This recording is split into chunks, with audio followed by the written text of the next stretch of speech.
Welcome to the Vice Confidential. Today, we're investigating one of the most shocking crimes in California history, the Goshen Massacre. On January 26, 2023, 6 people were killed in a Tulare County home in the early hours of the morning, including a 10-month-old baby and his 16-year-old mother. Who would commit such a despicable act, and what was the motive? Join us as we delve deep into this case, discuss the details and people involved, and give you the full true crime story of the Goshen, California murders. Let's begin. It was about 3:30 a.m. when multiple gunshots were heard going off in the town of Goshen. Just moments before, 2 assassins burst into a family home wielding pistols and darting after their targets. A loud bang goes off as one of the assailants lodges a bullet in the first victim's leg, then blasts another round through his torso as the man crumbles to the ground. The second resident of the trailer, a much younger man, comes to his aid, only to be quickly stopped with a fatal shot to the head. The intruders vault over the bodies and grapple with a woman, bringing her to her knees before emptying a cartridge into the back of her skull. A baby is heard crying. One assassin goes after a teenager holding the infant, who he just saw make a run for it. The other killer stays behind to coldly shoot the elderly woman sleeping in her bed. It's not long before 2 final shots are heard in the distance, and the night falls silent again. The police were on their way. The Tulare County Sheriff's Department arrive at the scene not long after, and what they see is gut-wrenching. Deputies find 6 bodies riddled with gunshot wounds.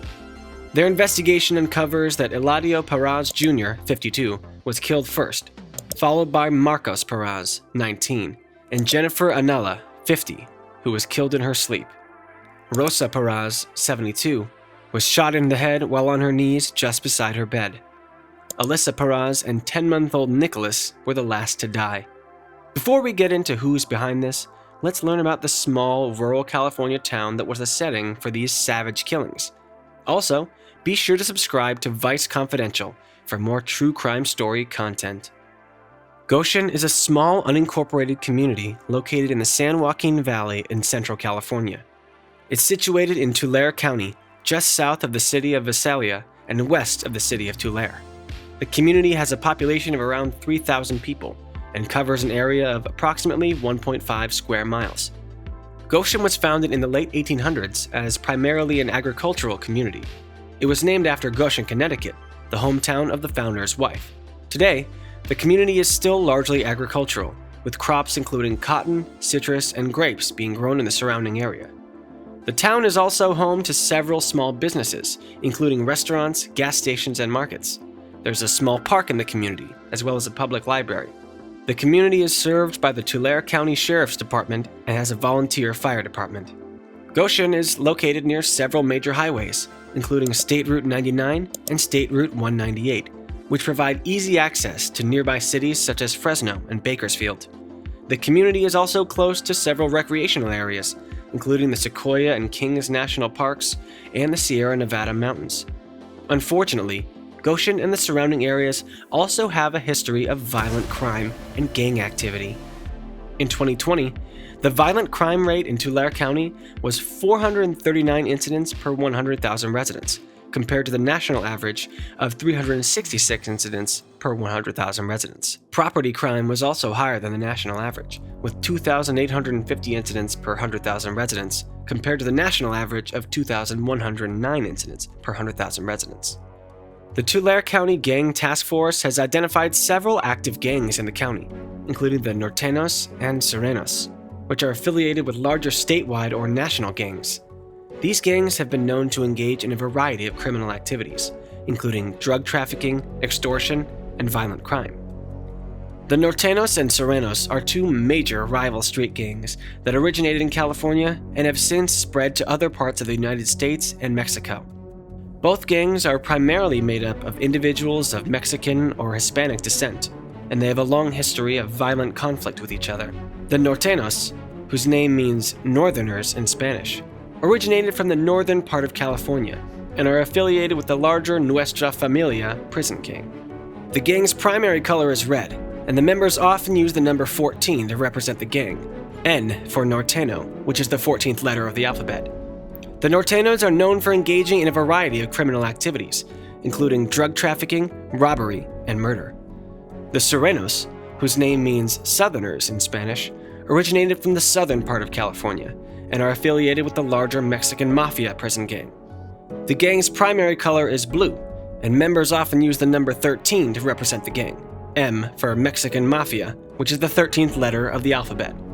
The Sureños are also known for participating in crimes similar to that of their rivals, the Norteños.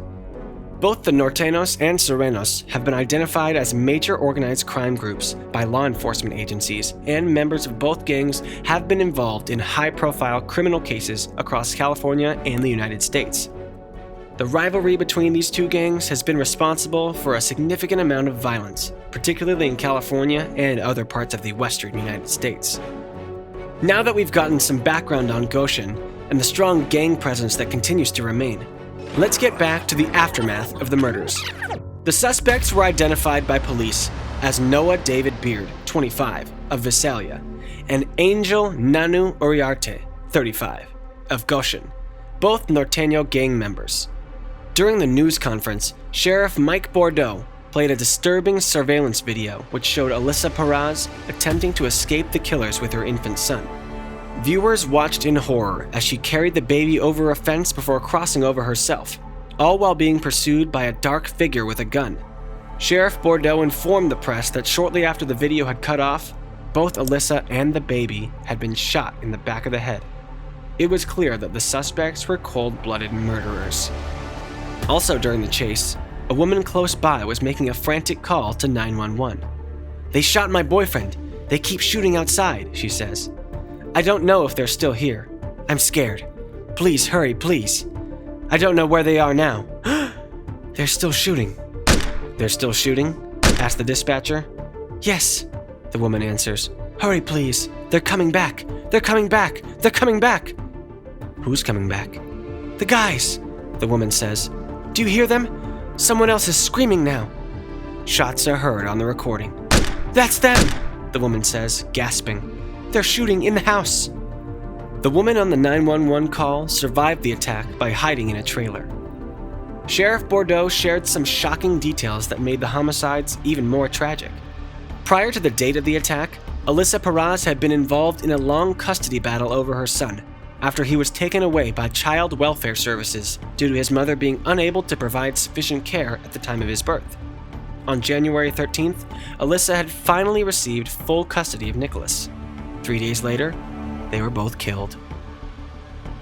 Finally, just short of a month after, on February 3rd, authorities had tracked down the two suspected to be behind the Goshen massacre. Just before dawn, Angel Uriarte opened fire on the ATF agents at the scene during a heated standoff, but not for long before catching a few bullets himself. He was brought down by the armed police and needed immediate hospitalization. Both he and Noah David Beard were arrested that day and held without bail. Currently, they face multiple federal charges. The community could finally let out a brief sigh of relief. For now.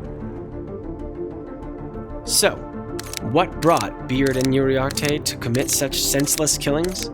Goshen was a hotbed of gang activity, and this wasn't the first time the Parraza family, which had at least 2 Sureño gang members, was targeted.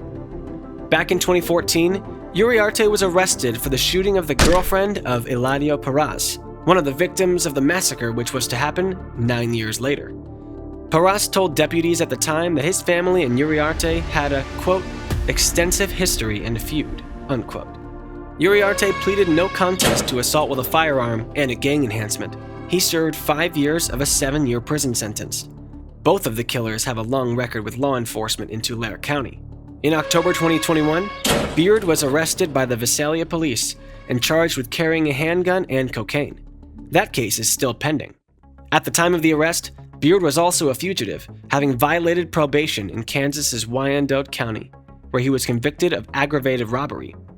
Before that, Beard was charged in Tulare County in 2016 with a hit and run, driving a stolen car, and obstructing a Tulare County sheriff's deputy. Uriarte and Beard were both repeat offenders and potentially career criminals, but their true motives for murdering the Parraza family were rooted in the growing influence of gangs and even cartels in the area. The 6 people killed were tied to the Sureños, which made them behind enemy lines in Norteno territory. Further investigation revealed decades of bad blood between the two assassins and the Parraza family, filled with drive-by shootings, conflicts over drug distribution territory, and a multitude of arrests. Men from both sides had spent considerable time in California state prisons, the stomping grounds of the Mexican Mafia and Nuestra Familia, two rival crime organizations affiliated with the Serranos and Nortenos.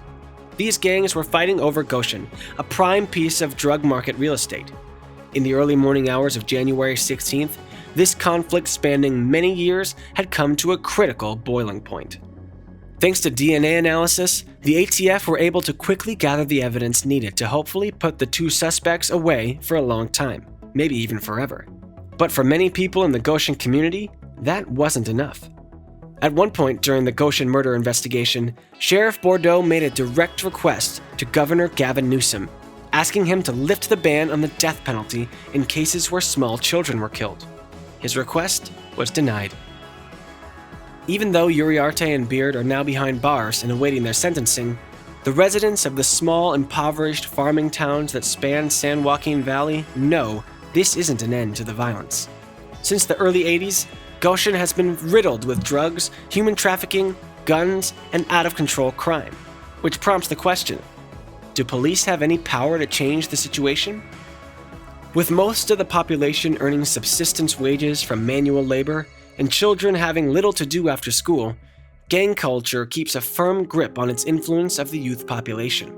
Therefore, it's hard to make a case for law enforcement making a significant impact anytime soon. To make matters even worse, the news is out that gangs like the Nortenos and Serranos, working alongside cartels such as the Sinaloa and Jalisco New Generation, plan to saturate rural California with narcotics to avoid the competition within the big cities. This paints a grim future for the people of Goshen and the other communities nearby. These days, families in the area continue to go to work, attend school, and go about their daily lives knowing that more bloodshed is just around the corner. Thanks for joining us in this exploration of a tragic modern-day true crime story. What do you think about the Goshen murders? Should the death penalty be reinstated in California? Let us know what you think in the comments. This channel is dedicated to uncovering the truth behind the world's most shocking crimes, both old and new. If you enjoyed this content, be sure to hit the like button, share with your friends, and subscribe to the channel. We look forward to exploring more true crime cases with you in the future on Vice Confidential. Until then, see you on the other side.